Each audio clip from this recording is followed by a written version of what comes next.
we're going to concentrate on body 1 in particular.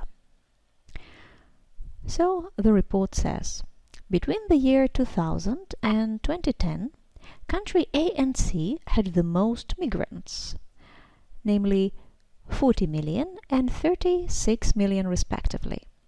Country A had a steady increase through the period. 20 million people moving in 2000, then 30 million living in 2005, and 40 million relocating in 2010, whereas country C had a significant change. 7 million people living in 2000, then 8 million living in 2005, but the number sharply increased. Do you feel it? I already feel like falling asleep. But let's persevere. But the number sharply increased to 37 million people migrating in 2010. Country B had a stable growth like country A, but the numbers are relatively very low. 10 million relocating in 2000 to 20 million moving in 2010. Now, I'm pretty sure you can already say what's wrong with this body. Although it's factually correct and the grammar's not bad, it just is not engaging. It doesn't make you want to read it, does it? It is overloaded with data, which is not very clearly presented as well. So I wouldn't give this report a very high mark, but it's not bad either. For example, it's clear that the student grouped countries A and C, just like we did a moment ago, and already started implementing some comparison by saying most migrants, and this is true. Between the year 2000 and 2010, countries A and C did sort of have most migrants, although it's not clear why 2010 is chosen, but we'll get to that in a moment. Respectively is also a very good word to avoid repetition. The period and the number are very good ways to refer to something we've mentioned earlier, which is also a great way to avoid repetition. And some good linkers, whereas, for instance, help us make more complex sentences. However, if we look carefully, we'll see that there is a ton of ways to improve it. Let's look at the first sentence, if I can find where it really ends, because this... Okay, yeah, the first sentence is shorter than I expected.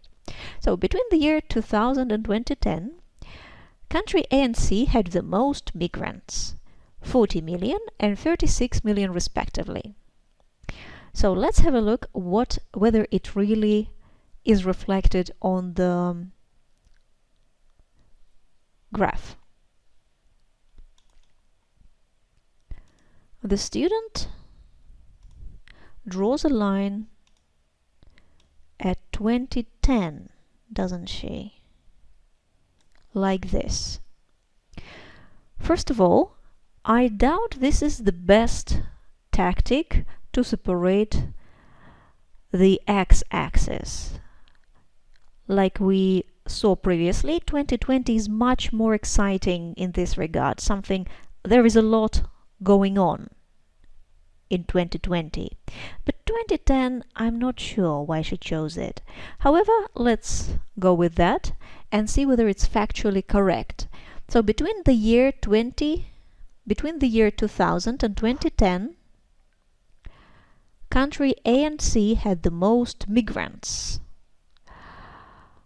I'm not sure how we're going to measure that. Are we looking at the starting points?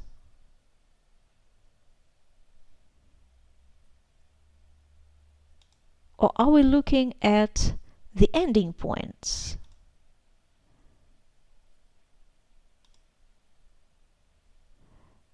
If it's starting points, then it's not entirely accurate if it's ending points, then yeah, which looks like this is what my student was going for.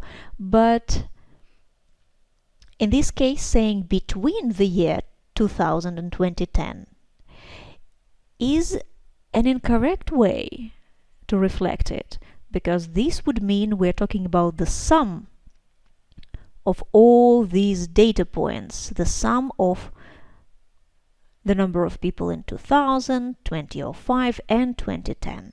Not to mention that 40 million is not entirely correct, since it's just over 40, isn't it? And 36 million, I would write around 36 million if we are referring to this point in time. The number of people living rural areas in country C in 2010. So as you can see, already a lot of issues with the very first sentence. But as I said, a good thing is that the student grouped countries A and C. Now, the next sentence, the student is trying to develop the first one. Country A had a steady increase through the period, she writes. Now, this is what I was talking about in the beginning when I said that it is extremely important to assess the axis, in particular axis Y, because saying that country A had a steady increase doesn't make sense. What exactly increased was the number of people, didn't it? Not the country. And this is something that affects your task achievement score, because this is just plainly reporting the data wrong. So country A had a steady increase through the period. Did it? Let's say, did the number of people show a steady increase? It did. Yeah, nothing wrong with that. 20 million people moving in 2000, then 30 million living in 2005, and 40, as we said, just over 40 relocating in 2010. Okay, I have no complaints about that, apart from the fact that, again, why are we even reporting that? What's so interesting? What's so interesting about these 3 points?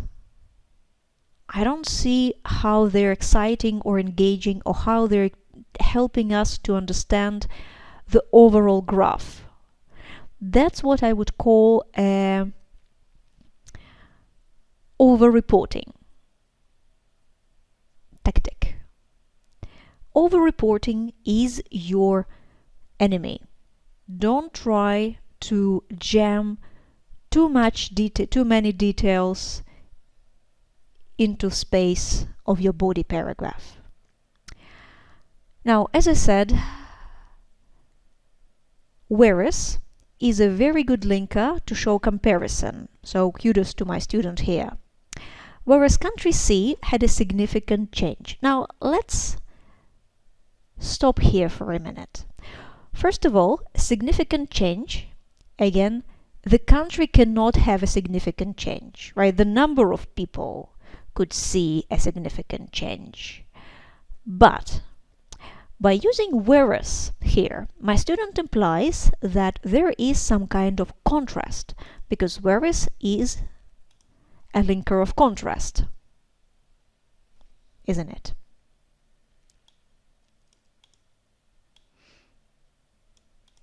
Which means that by using whereas, she contrasts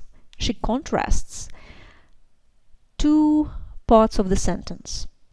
It reads like the contrast here is between country A had a steady increase, whereas country C had a significant change. Do you see how these 2 statements are in contrast? How they disagree with each other? I don't see how a steady increase is the opposite of significant change. So, although, as I said, in and of itself, using whereas or other linkers of contrast is a good thing, I don't see how it works here, because again, these two sentences, these two facts do not contrast with each other. This is something that's going to affect coherence and cohesion criterion, where your organization is looked at. Let's go on. 7 million people living in 2000, then 8 million living in 2005. But the number sharply increased to 37 million. Yeah, we can see this sharp increase. Migrating in 2010.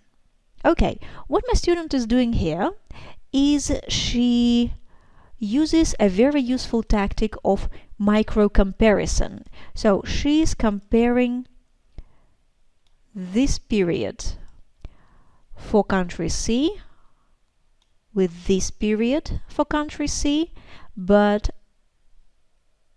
she's not comparing the numbers only, but also the rate or the speed of these numbers changing. This is a very good thing. And again, if she didn't end with 2010 for some reason, and if she didn't overload this sentence with unnecessary detail like 7 million and 8 million, I would say it's a necessary point to include. Let's carry on. Country B, finally. Country B had a stable growth. Again, country didn't grow, or at least we don't know about it. The number of people grew. But that's beside the point right now. Country B had a stable growth like country A. Good, we are comparing countries now. We find not only differences but also similarities between the countries. But the numbers are relatively very low. Okay, no complaints with that. 10 million relocating in 2000 to 20 million moving in 2010. Okay, again, why is it exciting? Why is it interesting? I don't know. That's just detail for the sake of detail. So let's sum up. What my student did great here. She did attempt to separate the data into logical parts.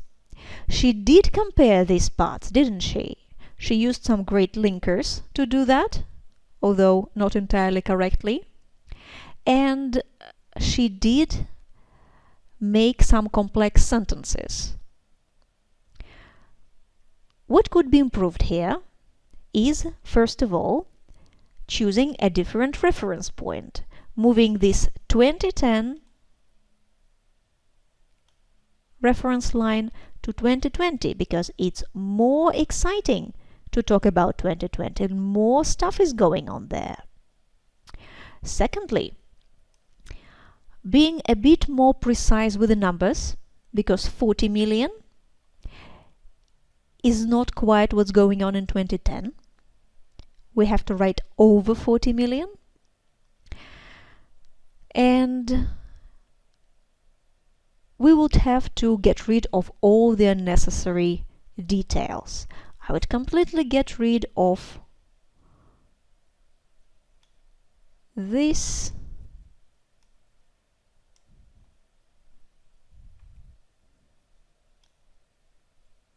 this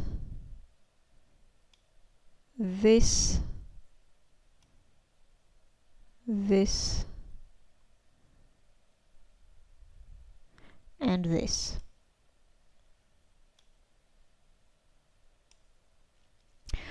So you might say, okay, if we get rid of that, what exactly are we supposed to write? Well, let me show you a couple of ideas how I would build this paragraph myself. I'm going to start with a linker that helps sequence my ideas within the paragraph. Again, we're looking at body paragraph 1 right now. not the introduction, not the conclusion, not even body paragraph 2, but body paragraph 1. I'd write something like this.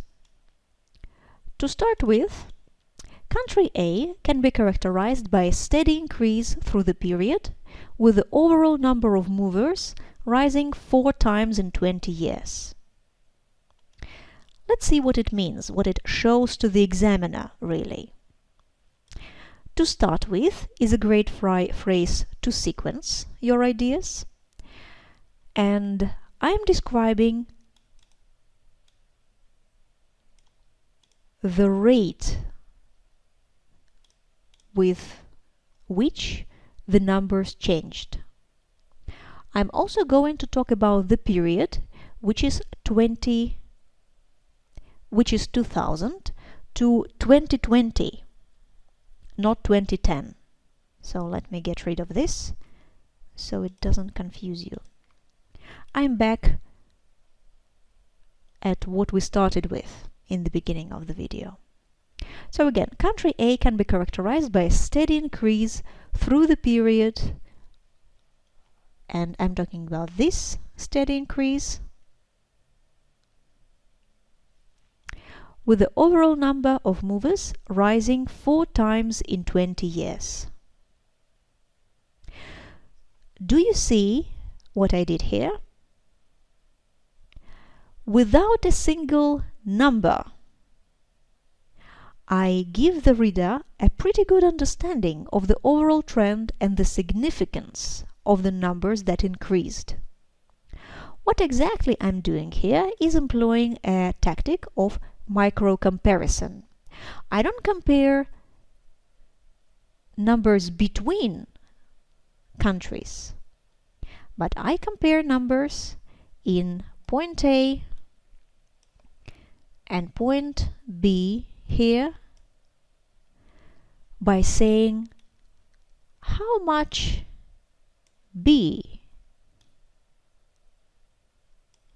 how higher B is than A. In this case, it's about 20 million and about 80 million, but the reader doesn't want to know about it. Our brains are not wired to understand numbers very well. But if we say something like, it increased 4 times, a 4 times increase, this is what's going to impress the examiner. The examiner sees that you don't get lost in the details, like my student did here, unfortunately. He or she will see that we are able to analyze, group, and compare information. Also, by saying in 20 years, I'm again not overloading the attention of my examiner by saying 2000 and 2020. Lots of numbers. Again, I avoid it. So I'm writing in 20 years. Let's have a look further. Looking at country C is a great linker to move the attention of my examiner, of my reader, to the green line. By this, I'm signaling that I'm done talking about country A. I'm not going to add anything else here. I don't see that anything else I see on this line is worthy of our attention. So looking at country C, it is obvious that the growth rate has not been as consistent. By as consistent, I'm of course referring to a steady increase I mentioned in the previous sentence. So it helps build cohesion. It helps show that it's a connected text. It can be clearly seen that in the first 5 years, again, I'm avoiding numbers, the increase in those moving to the cities didn't grow very significantly, while in the following 15 years it made a dramatic leap. Maybe a bit contrary to what I've said earlier, I am separating this whole period into two, but for good reason. I'm separating it by the manner of growth. As you can see, I'm separating it into the first 5 years, where the growth wasn't as fast, and the rest 15 years. So what I'm comparing here is not the numbers, but the rate of growth. And I think you would agree that the difference is pretty striking. A dramatic leap and didn't grow very significantly is just a good way to phrase that. Now, you can also notice that in these two sentences, I've got two separate tenses. And since tenses confuse a lot of people, especially those who don't come from an English-speaking country, like I come from Russia, and Russian language only has 3 tenses, not a ton of tenses like English does. So I'm using present perfect here. Let me underline it. And I'm using past simple. I'm going to explain why exactly. Since we're in year 2020 now, everything that has started in the past and has been continuing up to a certain point, up to today, is going to be expressed in present perfect. That's exactly what I'm doing in sentence 1. The growth rate for country C hasn't been as consistent. This has been going on. See, I'm getting confused in tenses myself. So this has been going on throughout the whole period up to now. That's why present perfect is the way to go here.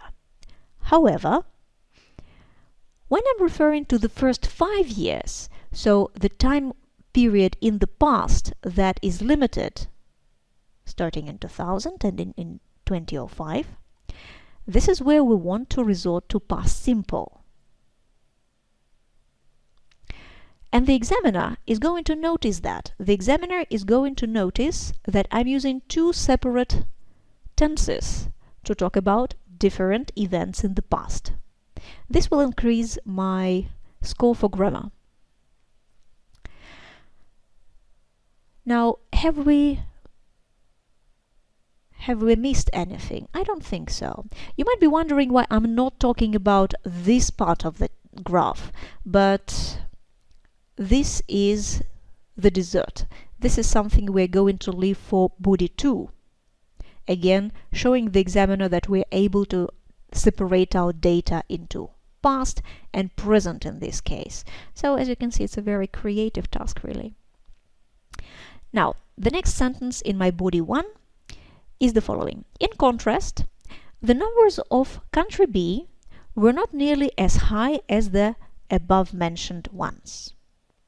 Again, a linker to show that I'm moving on. The numbers of country B were not nearly as high as in the above-mentioned ones. Ones, of course, means countries.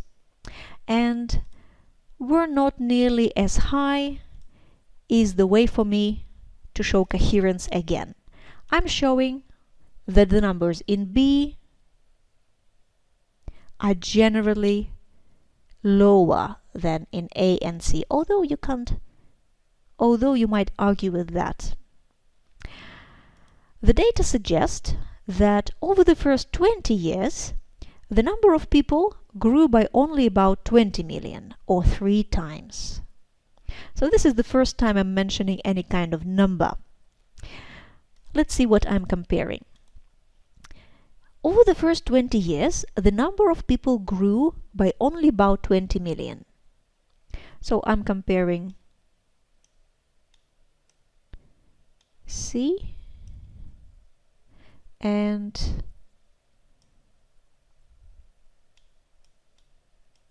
D. So as you can see, we started at about 10, ended at about 30, and that means we see about 20 million people rise. And again, what I'm doing here is comparing these two numbers and saying that they rose 3 times. So 10 multiplied by 3 is 30.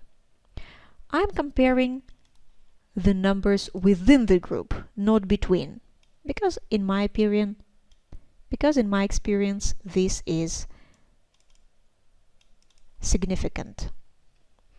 A 3 times increase. Now, of course, this is going to be one paragraph, and voila, this is my paragraph 1, body paragraph 1. Now it's time for us to see into the future.